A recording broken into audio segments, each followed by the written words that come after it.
Assalamualaikum warahmatullahi wabarakatuh. Selamat sore, salam sejahtera untuk kita semua. Nama saya Gulam Hazmin. Saya dosen di program studi Bisnis Digital Fakultas Bisnis Universitas PGRI Yogyakarta. Hari ini kita akan membahas salah satu sub bahasan dalam mata kuliah perilaku konsumen yang membahas tentang motivation and effect atau motivasi dan dampaknya bagi dunia marketing atau bagi pelanggan pada umumnya. Nah, apakah rekan-rekan marketer sekalian pernah pada saat belanja online gitu ya, kemudian melakukan extra mile seperti misalnya membandingkan review, membandingkan produk atau membandingkan harga satu toko dengan toko yang lain?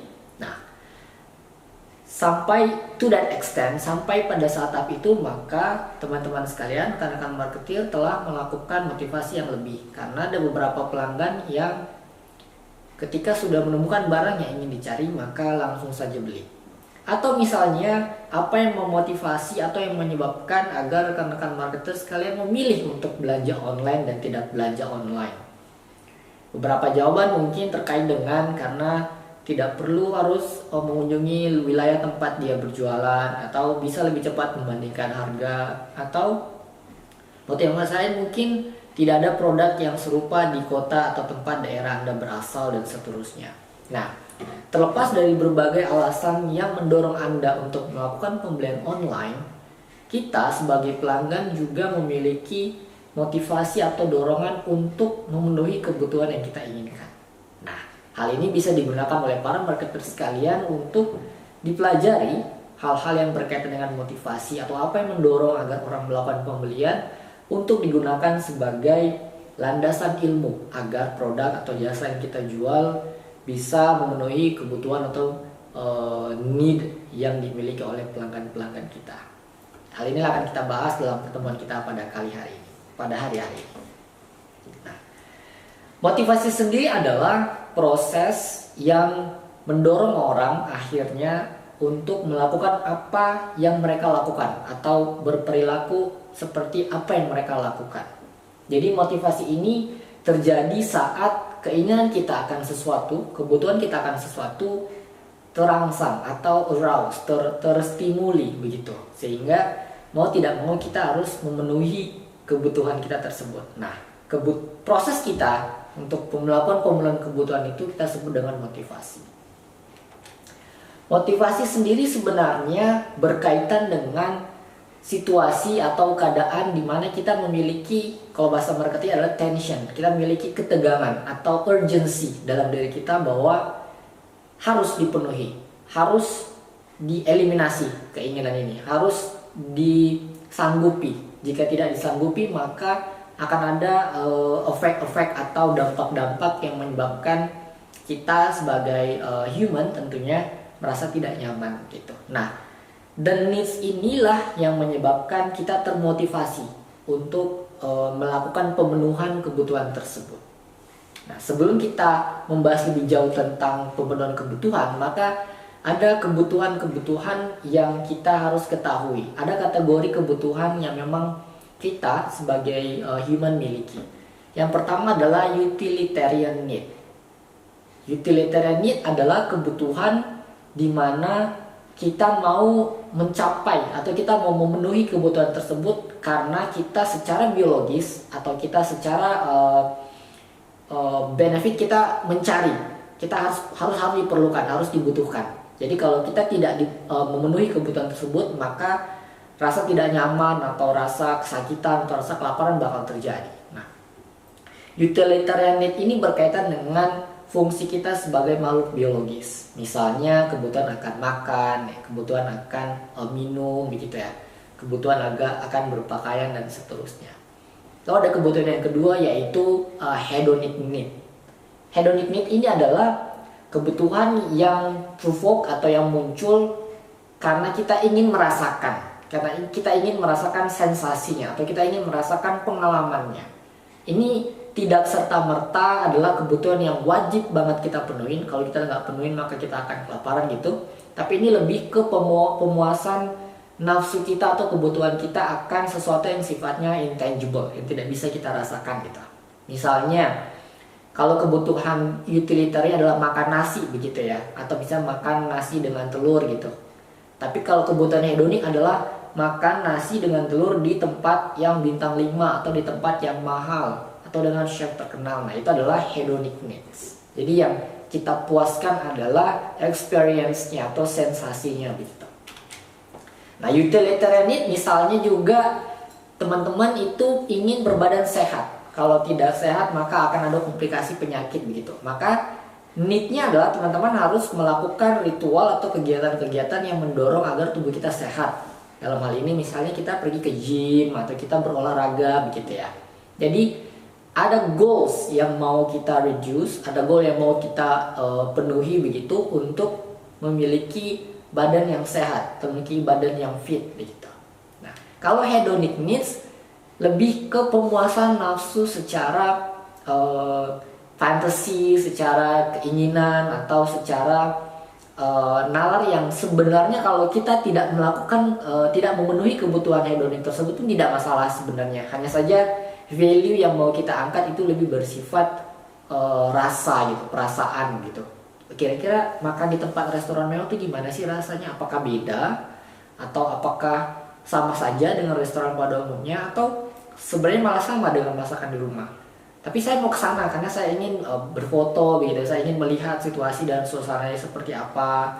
Meskipun airnya sama, meskipun mungkin makanannya bahan bakunya sama begitu ya. Namun kan feeling yang didapatkan itu, perasaan yang kita merasa terpenuhi begitu ada perbedaannya. Nah, inilah perbedaan mendasar antara kebutuhan utilitarian yang bersifat fungsional dengan kebutuhan yang hedonik yang bersifat experiential gitu ya. Nah, sejatinya motivasi juga memiliki kekuatan atau memiliki strength gitu. Nah, kita sebut ini adalah drive atau dorongan. Nah, motivational strength ini juga terbagi atas dua. Ada dua teori yang bisa kita gunakan untuk memahami motivational strength. Yang pertama adalah drive theory. Nah, drive theory ini adalah kekuatan atau motivasi yang kekuatannya itu berasal dari biological needs kita sebagai manusia.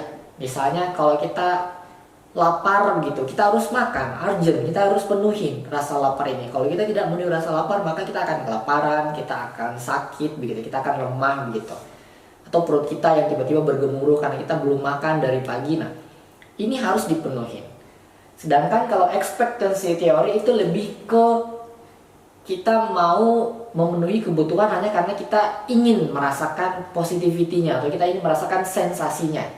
Jadi semakin besar keinginan kita untuk merasakan hal yang ingin kita capai tersebut, maka ekspektasi kita akan hal itu juga semakin besar. Jadi sejauh mana kita mendorong keinginan kita untuk memenuhi kebutuhan tersebut. Misalnya liburan di Jogja mungkin kita akan ketemu dengan pemandangan-pemandangan yang hijau gitu ya, atau ke pantai, berbagai macam area hiburan dan seterusnya. Namun ada ekspektasi yang kita kayaknya saya harus pergi liburan keluar dari Jogja, misalnya ketemu dengan pantai yang lebih bagus di Raja Ampat, atau misalnya ketemu di Maluku Utara dengan keindahan pantainya begitu ya.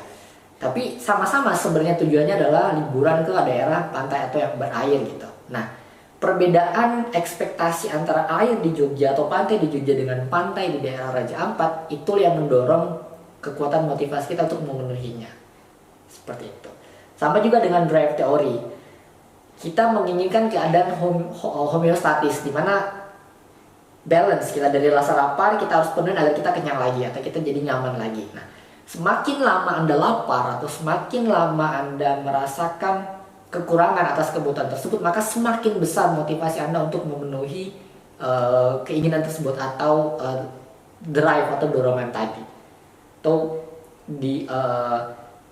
ada dua istilah yang sebenarnya berkaitan dengan motivational strength ini, yaitu ada namanya delay gratification. Misalnya Anda pernah mau janjian malam ini, rekan-rekan Marketers sekalian mau janjian makan malam. Karena Anda sudah tahu makan malamnya di tempat yang bagus, mewah gitu, makanannya banyak, maka Anda sengaja Anda menunda untuk makan siang atau makan siang yang biasa saja, kan Anda tahu bahwa siap-siapin nih laparnya karena nanti malam saya bakal makan dengan porsi yang banyak, makanan yang enak, otomatis saya nggak mau nanti pada saat saya makan saya udah dalam kondisi kenyang. Nah, that is what we call delayed gratification. Kita menunda kesenangan, kita menunda keinginan kita untuk memenuhi kebutuhan yang memang saat itu sebenarnya urgent. Makan siang kalau kita tidak makan lapar, tapi karena kita tahu malamnya kita bakal makan besar itu, makan banyak, maka kita makan siangnya sedikit saja, atau kita makan siangnya cuma cemilan-cemilan saja. Nah, itu namanya delayed gratifications. Kemudian ada istilah yang berkaitan dengan motivational strength adalah placebo effect. Placebo effect ini adalah ketika Anda telah memenuhi satu kebutuhan tertentu, namun Anda merasa bahwa ternyata biasa-biasa saja, tidak sesuai dengan ekspektasi saya. Jadi Anda menggunakan justifikasi yang lain untuk mendukung keputusan yang sebenarnya Anda merasa menyesal tadi. Jadi misalnya Anda merasa bahwa sebenarnya beli baju di toko biasa itu pun sama kualitasnya, sama harganya, sama bahannya begitu ya. Tapi karena Anda ingin beli di baju dengan brand yang terkenal di mall misalnya, namun pada saat Anda beli ternyata dia kok dipegang biasa saja, kok dipakai ya sama saja dengan baju-baju pada umumnya atau di tempat yang lain. Nah, Anda menggunakan pembenaran atau justifikasi bahwa gak apa-apa lah, ini kan brand ternama, saya pakai dilihat orang bagus begitu, atau saya pakai ada harga, ada barang begitu. Nah, itulah placebo effect. Pemikiran Anda tetapkan ke pilihan Anda dalam memenuhi kebutuhan yang sejatinya hanya memenuhi eksperiensialnya saja. Jadi itu motivational direction ya. Tadinya juga kita bahas motivational strength, ada kekuatan dalam motivational, dalam motivasi gitu. Motivasi juga punya arah atau punya direction, dia punya tujuan yang mau dia tentukan begitu, mau belok kemana nih. Nah, dalam motivational direction dikenal ada namanya needs dan ada namanya wants. Nah, needs itu lebih ke arah utilitarian need, di mana kalau tidak dipenuhi maka ada fungsi yang terganggu. Dan kalau udah ngomong tentang utilitarian needs atau kebutuhan gitu ya, maka ada aspek tangible yang kalian ukur. Misalnya kalau ini makanan sehat, maka makan harus 3 kali sehari, makan besar, 2 kali makan sampingan gitu ya. Atau 4 sehat, 5 sempurna dan seterusnya. Maka ada takaran yang pasti agar Anda tahu kapan kebutuhan ini terpenuhi. Namun kalau yang wants, yang keinginan, maka aspek kalian tahu kapan kebutuhan ini terpenuhi itu tidak bisa direka-reka, tidak bisa dirasa karena dia intangible, nggak nyata gitu, nggak ada ukuran yang pasti kapan Anda puas kalau Anda telah memenuhi kebutuhan ini, atau kapan Anda tidak puas, karena dia juga relatif. Kepuasan menurut Anda mungkin berbeda dengan kepuasan menurut rekan-rekan kita yang lain. Jadi ada perbedaan, ada direction yang mau Anda tuju, seberapa fit Anda atau seberapa cocok Anda dengan pemenuhan kebutuhan ini. Kalau memang dia hanya needs yang hanya bersifat wants gitu ya, yang dia hanya intangible gitu, maka Anda tahu kapan Anda merasa terpenuhi. Namun kalau yang needs yang berkait dengan utilitarian atau yang kebutuhan yang urgent tadi, maka Anda tahu nih, misalnya 1 piring, 2 piring, atau misalnya lari selama 1 jam, atau misalnya push up selama 50 kali dan seterusnya, maka tadi aspeknya nyata itu, tangible. Nah, dan sejatinya ada kekuatan, ada direction tadi. Motivasi juga memiliki konflik atau pertentangan gitu, namanya motivational conflicts. Ini sangat penting karena dengan memahami apa yang sebenarnya dipertentangkan oleh pelanggan, maka kita bisa memberikan opsi-opsi sehingga mereduksi atau mengurangi tingkat keraguan pelanggan dalam mengkonsumsi atau membeli produk kita. Kita harus tahu dulu nih motivational conflicts. Pada dasarnya motivational conflicts ada 3 pendekatan yang dipakai untuk memahami. Yang pertama adalah tipe approach.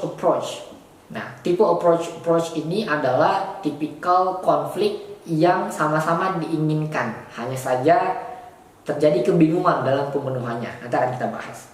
Yang kedua adalah approach avoidance, di mana konflik yang muncul atas motivasi pemenuhan kebutuhan ini ada sebab dan akibat. Seperti apa nanti akan kita bahas. Dan yang terakhir adalah avoidance. Inilah motivational conflict yang jika bisa maka sebaiknya kita hindari. Pelanggan tidak mau melakukan hal tersebut, tapi memang ada kondisi-kondisi yang mengharuskan mereka memilih untuk pemenuhan kebutuhannya. Mari kita bahas satu-satu. Konflik yang approach. Nah, ini terjadi misalnya Anda mau pergi ke pesta begitu ya, rekan-rekan marketer sekalian mau pergi ke pesta. Anda memiliki 2 pasang baju yang sudah Anda tentukan mau memakai yang mana. Hanya saya ada bingung mau pakai yang warna biru kah atau mau pakai yang warna kuning kah gitu ya. Dua-duanya nggak masalah, Anda pakai pun Anda suka, hanya saja Anda memiliki keraguan mau pakai yang mana nih, bagusnya yang mana untuk acara ini dan acara dan seterusnya. Karena dia konfliknya sama-sama diinginkan, sama-sama disukai, namun saja kalian bingung mau menentukannya mau pakai yang mana gitu. Jadi ini konflik yang sebenarnya win-win. Either kalian pilih mau yang pakai baju warna biru pun tidak masalah, mau pakai baju yang warna kuning pun tidak masalah begitu kan. Nah, dalam approach konflik itu ada satu istilah yang harus Anda pahami, yaitu namanya adalah post decision dissonance. Post decision dissonance ini adalah ketika Anda telah memutuskan untuk memilih baju A Anda pakai, lalu ternyata pada saat Anda di acara, Anda merasa bahwa ini adalah salah kostum. Ini adalah kostum yang seharusnya tidak saya pakai. Nah, setelah Anda memilih, makanya namanya post decision dissonance, Anda mulai tadi, nggak apa-apa lah, karena memang sebenarnya saya sudah memilih baju yang ini, jadi saya pakai walaupun nanti salah kostum, nggak apa-apa karena bahannya bagus, masih cocok, masih oke lah, nggak malu-maluin dan seterusnya. Jadi Anda sedikit penyesalan, namun Anda justifikasi penyesalan tersebut agar tidak terlalu kelihatan Anda merasa bersalah gitu. Hal yang sama juga terjadi misalnya Anda memutuskan untuk membeli, apakah mau beli laptop, apakah mau beli handphone gitu ya. Ternyata Anda beli laptop tidak terlalu dibutuhkan pada saat itu. Mungkin yang dibutuhkan adalah handphone. Nah, Anda menjustifikasi bagaimana caranya agar pembelian saya terhadap laptop itu sebenarnya sah-sah saja atau tidak rugi-rugi banget begitu. Itu namanya post decision dissonance. Lalu ada approach avoidance conflict. Nah, ini adalah sebuah akibat yang tadi saya bilang. Ada keinginan di mana Anda ingin memenuhi kebutuhan, dalam contohnya adalah memenuhi kebutuhan untuk makan es krim enak gitu ya, manis, seger gitu, siang-siang, apalagi panas-panas gitu kan, pengen makan es krim. Namun dilala Anda khawatir bahwa ketika nanti saya makan es krim, maka saya mungkin berat badannya naik, atau mungkin saya sakit gitu ya, atau mungkin saya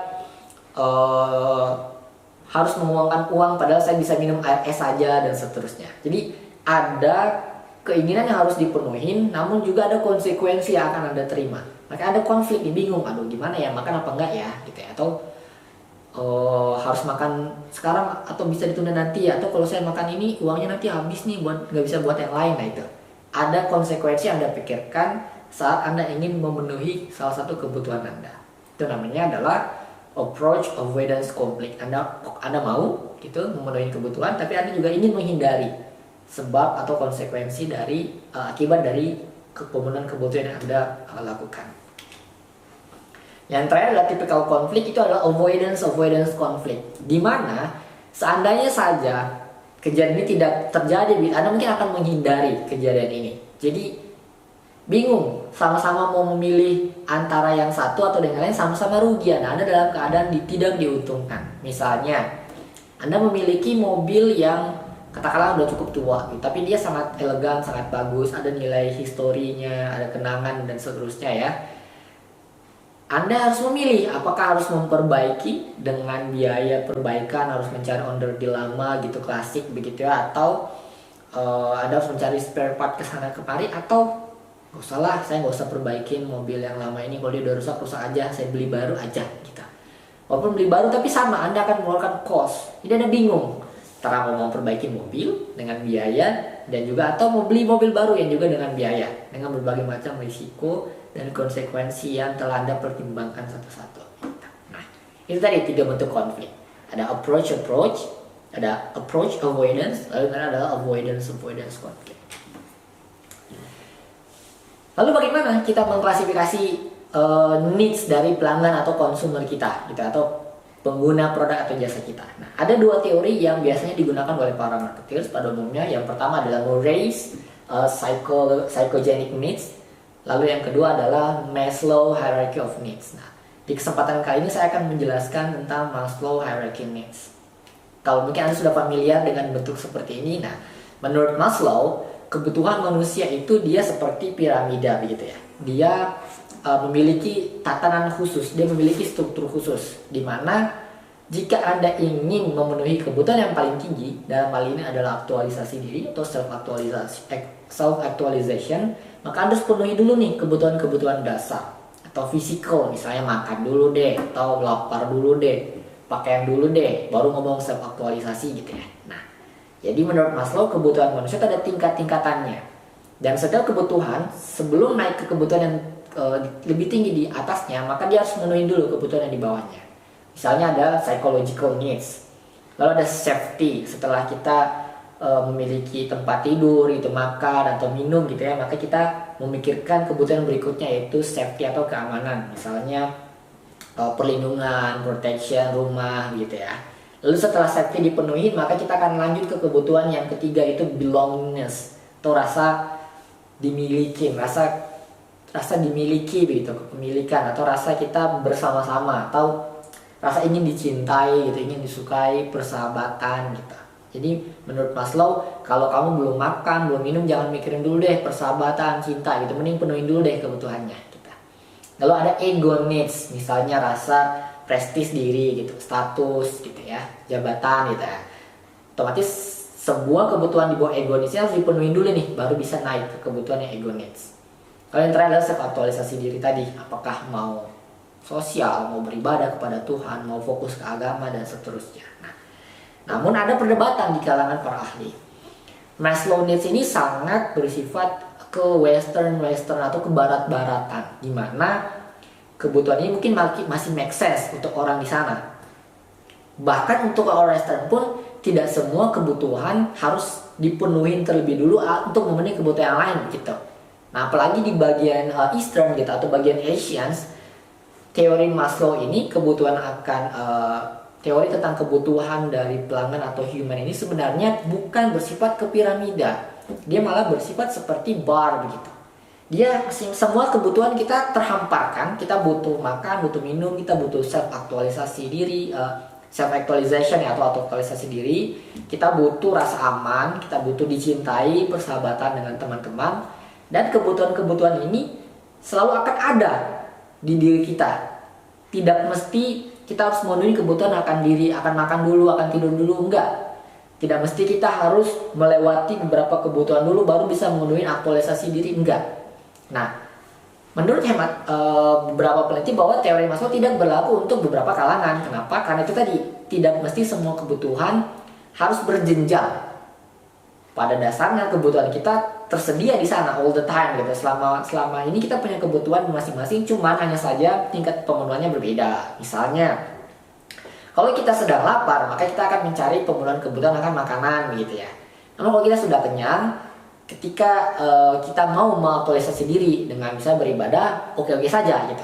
Atau misalnya kita pada saat kelaparan, belum punya makan, belum punya tempat tinggal, tapi kita fine-fine saja asalkan kita berkomunikasi dengan rekan-rekan kita, kita tinggal serumah dengan orang lain, atau memiliki teman yang bisa berbagi suka dan duka, nggak masalah gitu. Pemenuhan kebutuhan kita akan belong ini setelah selesai gitu. Tinggal kita memenuhi kebutuhan yang lain. Jadi tidak mesti harus menyelesaikan kebutuhan di bawah baru bisa naik ke kebutuhan atas, baru naik lagi ke atas, tidak mesti seperti itu. Nah, itu tadi teori kebutuhan dari Maslow. Hal inilah juga yang kadang-kala menjawab pertanyaan-pertanyaan seperti misalnya kenapa ya orang kaya masih korupsi begitu, atau kenapa ya orang yang sudah memiliki banyak uang masih saja sering menyimpan atau membohongi publik karena ingin menikmati keuntungan sendiri. Jadi tadi karena mungkin pada saat kejadian mereka lagi butuh-butuhnya keadaan dasar atau financial need, bisa kebutuhan akan uang begitu. Walaupun mereka kaya, terlihat kaya, tapi ternyata mereka butuh untuk misalnya membayar utang dan seterusnya. Akhirnya mereka korupsi juga. Walaupun mereka udah memiliki tempat tinggal, memiliki keluarga, memiliki sahabat dan seterusnya. Jadi nggak mesti pemenuhan di atas terpenuhin baru bisa naik lagi pemenuhan ke atas. Tidak seperti itu. Karena sejatinya teori kebutuhan kita tuh bersifat naik turun atau fluktuatif.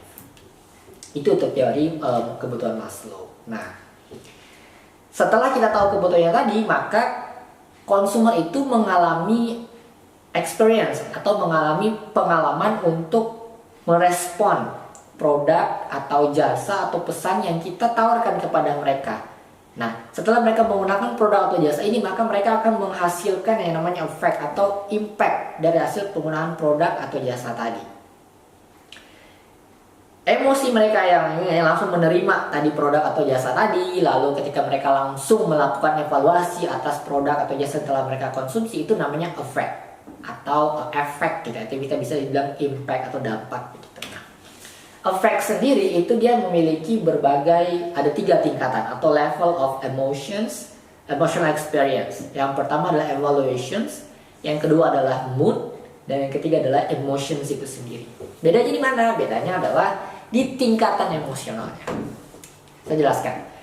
Misalnya di level of emotional experience and evaluation, itu adalah efek yang timbul setelah mengkonsumsi produk atau jasa yang hanya bersifat mengomentari kejadian secara keseluruhan, tidak mempengaruhi behavior Anda sama sekali, tidak mempengaruhi perilaku konsumen sama sekali. Dia hanya bergumam. Jadi misalnya habis nonton gitu dari bioskop, oh dia cuma mengevaluasi nontonnya dengan mengatakan bahwa filmnya biasa aja ya, nggak terlalu menarik, nggak sesuai dengan ekspektasi. That's it, sampai di situ. Atau misalnya makanannya biasa aja ya, nggak enak-enak banget, juga nggak pahit-pahit banget misalnya begitu. That's it. Itu level emotional experience yang levelnya evaluations. Naik ke level yang berikutnya ada namanya moods. Nah, dari nama saya moods, ini adalah level of emotional experience yang terjadi ketika pemenuhan kebutuhan melibatkan moods setelah dievaluasi. Misalnya, Anda makan di tempat yang menurut Anda enak, tapi ternyata pada saat Anda makan, ada produk atau barang yang tidak diinginkan ada di makanan tersebut. Sehingga Anda selesai makan. Anda nggak jadi lagi ingin makan. Moods Anda berantakan. Anda tidak mau lagi melakukan pembelian di sana. Anda udahlah cukup, makanya selesai sampai di sini begitu. Mempengaruhi moods Anda secara keseluruhan. Nah, itu levelnya udah di atas evaluasi tadi. Kalau level evaluasi, komen selesai begitu. Kalau mood tidak mempengaruhi mood Anda gitu. Nah, level yang terpenting yang melibatkan emotions. Jadi emotions ini yang sampai menimbulkan behavior, menimbulkan perilaku, menimbulkan aksi begitu. Anda misalnya tidak suka dengan produk atau jasa, Anda langsung marah-marah, menggebrak meja, saya minta ketemu dengan manajernya gitu. Saya mau komplain, saya mau tuntut, saya mau ganti rugi dan seterusnya. Nah, maka emotional experience-nya itu sifatnya adalah emotions. Dia telah diikuti dengan aksi, reaksi gitu, perilaku begitu. Nah, di level of emotional experience ini sendiri ada efek-efek yang ditimbulkan yang terasosiasi dengan efek positif dan efek negatif. Kalau untuk yang level yang emotional experience yang efeknya adalah positif, maka kategori umum yang ditimbulkan adalah happiness atau kebahagiaan gitu. Senang ketika Anda produk tertentu Anda suka, Anda mengkonsumsi, Anda enjoy, maka Anda happy gitu. Senang, oh yaudah produk ini bagus gitu. Atau bisa bahkan sampai membuat mood Anda berubah, yang darinya nggak mau belanja yang lain, jadinya karena suka produk ini jadinya euforia gitu. Jadinya mau belanja A, mau belanja B, mau belanja C dan seterusnya. Jadi level of emotional experience-nya positive impact atau positive effect-nya adalah happiness gitu. Nah, kalau untuk yang negatifnya malah lebih banyak ini. Negatif efeknya ada, yang pertama ada envy. Envy ini adalah emotion yang negatif yang terasosiasi dengan keinginan agar Anda bisa mengurangi kesenjangan. Jadi dalam hal ini bukan envy dalam literally artinya kan mungkin iri ya atau jealous gitu ya. Nah, sementara envy di marketing ini Anda berusaha agar mereduce gap atau jarak antara produk yang satu atau jasa yang satu dengan jasa yang lain. Misalnya ada 2 nih envy-nya. Ada yang pertama adalah benign envy atau benign envy. Yang kedua adalah malicious envy. Benign envy adalah Anda suka iPhone, oke? Tapi Anda belum punya kemampuan untuk memiliki iPhone. Anda melihat teman Anda yang punya iPhone. Anda envy. Ada envy dan Anda memutuskan untuk mau beli iPhone lagi, sehingga saya sama dengan dia, punya iPhone gitu. Sedangkan yang malicious envy, Anda tidak suka iPhone, tapi Anda tahu iPhone itu bagus dan melihat teman Anda punya iPhone, Anda memutuskan untuk saya harus mencari yang kira-kira setara dengan iPhone. let's say dalam hal ini adalah Samsung misalnya, atau Xiaomi misalnya, atau misalnya merek-merek yang lain yang kira-kira setara dengan iPhone tadi begitu, dengan alasan sama kok, brandnya bagus juga kok, walaupun saya nggak suka pakai iPhone tapi saya punya yang sepadan dengan iPhone. Itu namanya malicious envy. Efek negatif yang kedua adalah guilt. Guilt ini adalah rasa bersalah, kita rasa bahwa saya ketika tidak melakukan hal tertentu maka saya merasa perasaan saya nggak nyaman, saya sedih begitu. Nah ini kadangkala juga digunakan oleh beberapa marketers untuk membuat pelanggan melakukan pembelian gitu, atau melakukan aksi tertentu. Misalnya Anda pernah di pinggir jalan atau di mall gitu ya, Anda tiba-tiba dihampiri oleh sekelompok orang yang mengatakan bahwa saat ini kita makan enak, sehat begitu ya, tapi ada banyak orang lain di luar sana yang belum sempat makan, makannya tidak enak begitu. Marilah bantu kami untuk membantu mereka. Nah, Anda merasa guilt dengan informasi yang didapatkan oleh atau diberikan oleh orang-orang ini, sehingga Anda mungkin saja mau menyumbang, atau Anda mungkin mau melakukan aksi untuk menolong dan seterusnya. Atau yang negatif impact yang ketiga adalah embarrassment atau malu begitu. Ini adalah emotion yang didorong oleh pemikiran kita, tuh kekhawatiran kita akan pemikiran orang lain gitu. Kita malu kalau orang lain melihat kita seperti ini, atau kita merasa bahwa tidak nyaman kalau orang lain memikirkan kita begini dan begitu. Nah, embarrassment ini juga bisa dipakai untuk mendorong agar orang agar melakukan pembelian tertentu. Misalnya ada dalam satu tren begitu pembelanjaan, orang menggunakan baju warna merah semua gitu. Kalau kita sebagai orang yang tidak mengikuti tren lalu menggunakan pakaian warna kuning misalnya, maka kita akan merasa malu gitu, embarrassed, karena semua orang menggunakan merah, saya pakai kuning sendiri. Pasalnya saya juga beli barang yang berwarna merah misalnya. Nah itu tadi, ada efek yang ditimbulkan dari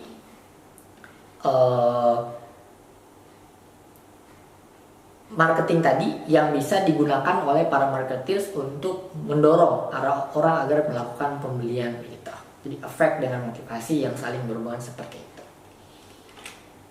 Nah, hasil kesimpulan dari pertemuan kita pada hari ini adalah bahwa produk itu bisa memuaskan kebutuhan yang bervariasi dari konsumer kita, entah itu utilitarian need atau hedonic needs. Tapi yang jelas produk atau jasa bisa memenuhi kebutuhan yang dimiliki oleh pelanggan kita. Yang kedua adalah konsumer atau pelanggan itu mereka enjoy atau mengalami atau menikmati series of experience yang kita tawarkan dari produk atau jasa kita, atau dari pesan-pesan yang kita kirimkan kepada mereka agar mereka melakukan pembelian atau melakukan call to action yang melibatkan pemenuhan kebutuhan mereka tadi.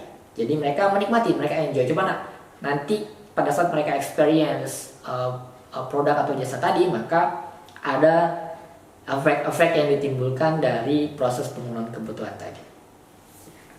Itu tadi telah kita bahas motivation and effect yang berkaitan dengan perilaku konsumen, dan apa saja yang kita sebagai marketers bisa gunakan agar mendorong atau encourage pelanggan untuk melakukan pembelian atau menggunakan produk atau jasa kita.